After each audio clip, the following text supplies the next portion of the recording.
Hello everyone, आप जामिया वाली देख रहे हैं। जामिया वाली इस वक्त मौजूद है गाजीपुर बॉर्डर पर, जिस तरह से किसान क्रांति कर रहे हैं। स्पेशली आइए मिलते हैं बिहार के एक राइटर से जो कि गांधी पर किताब लिखे थे, चंपारण तब और अब। स्पेशली जैसे कि आपको मालूम है कि चंपारण से ही सत्याग्रह आंदोलन चला था, तीनकठिया पद्धति थी, और इन्होंने किताब लिखा है चंपारण पर। ओवर इनसे जानते हैं कि चंपारण के बारे में आपका किताब लिखे हुए हैं। क्या है किताब का नाम, बताएं। किताब का मैंने नाम ये तय किया कि चंपारण में जो किसानों का आंदोलन हुआ ये कब शुरू हुआ और आज उसकी स्थिति क्या है, इन सारे चीज़ों को हम उसमें रखें। तो इसलिए हमने गांधी जी के आने से पूर्व जो चंपारण की स्थिति थी, वहाँ जो निरोह का जुल्म था और किसान के जो आंदोलन थे, उसको भी हमने उस किताब के अंदर वर्णन किया कि कैसे किसान लड़ाई लड़े उस दौर में। तब अंग्रेजों का जुल्म ये था कि पचकठिया सिस्टम था, 1 बीघा में 5 कट्ठा किसानों को। कौन से ईयर में था ये? 1860-65 के दौर में। और उस जमाने में किसानों ने अंग्रेज अफसर की हत्या कर दिया था, और उसमें जो हत्या हुई तो अंग्रेज डर गए, और अंग्रेजों ने उस समय किसानों के मांग को देखते हुए पचकठिया के जगह पर 3 कट्ठिया का सिस्टम लाया कि अब 1 बीघा में 3 कट्ठा, 1 बीघा में 3 कट्ठा ही नील की खेती करनी होगी, इसलिए उसको 3 कट्ठिया सिस्टम कहा गया। तो इस 3 कट्ठिया के खिलाफ भी किसानों में गुस्सा था, आक्रोश था, और बड़े बड़े आंदोलन चंपारण के अंदर हो रहे थे। मगर उन आंदोलनों को दबाने के लिए अंग्रेज बड़े पैमाने पर दमनात्मक कार्रवाई कर रहे थे, मुकदमा कर रहा था, लोगों को गिरफ्तार करके जेलों में बंद कर रहा था, उनको सजा दे रही थी।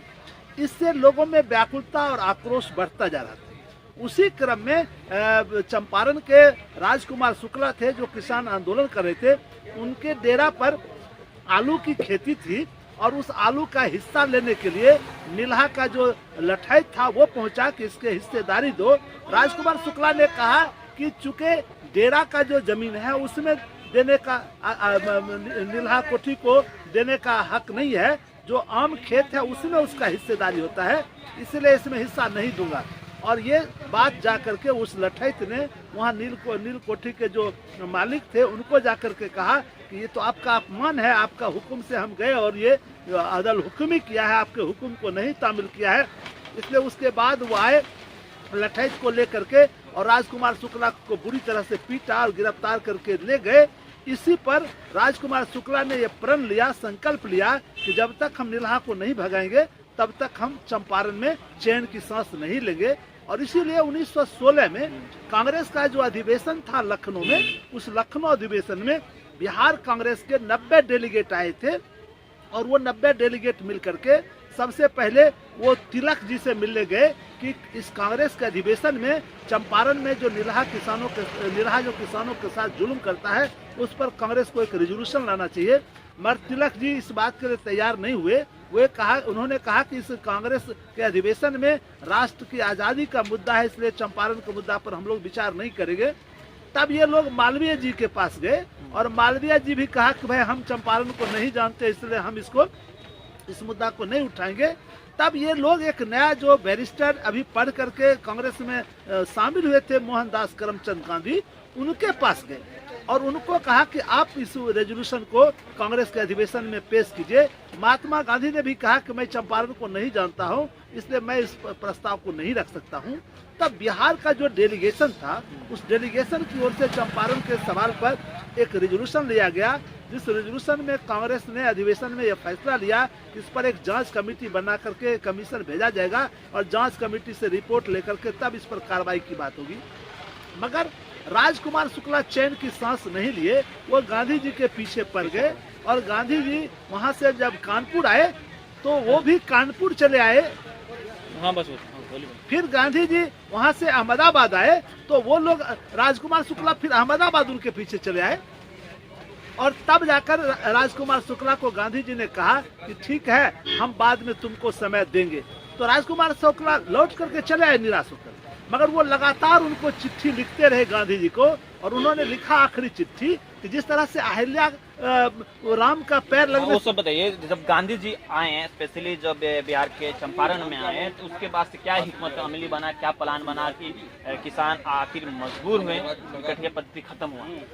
असल में गांधी जी जब आए चंपारण, तो उस समय तक तो नीलहा का इतना आतंक था जो किसान भय से उनके खिलाफ संगठित नहीं हो रहे थे। मगर गांधी जी जब चंपारण आए, मुजफ्फरपुर होते हुए जब मोतिहारी पहुंचे, तो उनके खिलाफ जो अंग्रेजों ने दमन का प्रयास किया और उनको गिरफ्तार करके कोर्ट में ले गया। जैसे कि इस वक्त मौजूदा सरकार कर रहे हैं, कोई भी अगर किसी बिल पर या किसी कानून पर बोलता है तो उसे जेल में कर देती है या यूपीए लगा देती है। जिस तरह से नीलहा ने जो कॉन्ट्रैक्ट, आज जो 3 कानून में जो तीसरा कानून है जिसमें दिया है मूल्य आश्वस्ति, बंदोबस्ती एवं संरक्षण कृषि सेवा कानून, वो कॉन्ट्रैक्ट फार्मिंग है। और हिंदुस्तान में बिहार के अंदर चंपारण के किसान 1860 और 70 और 1910-15 की अवस्था में उस कॉन्ट्रैक्ट फार्मिंग के अनुभव को देखा है। नीलहा जो था खेती, वो कॉन्ट्रैक्ट फार्मिंग थी, जिसके खिलाफ लड़ने के लिए गांधी जी चंपारण आए थे और तब नीलहा को मार भगाया था।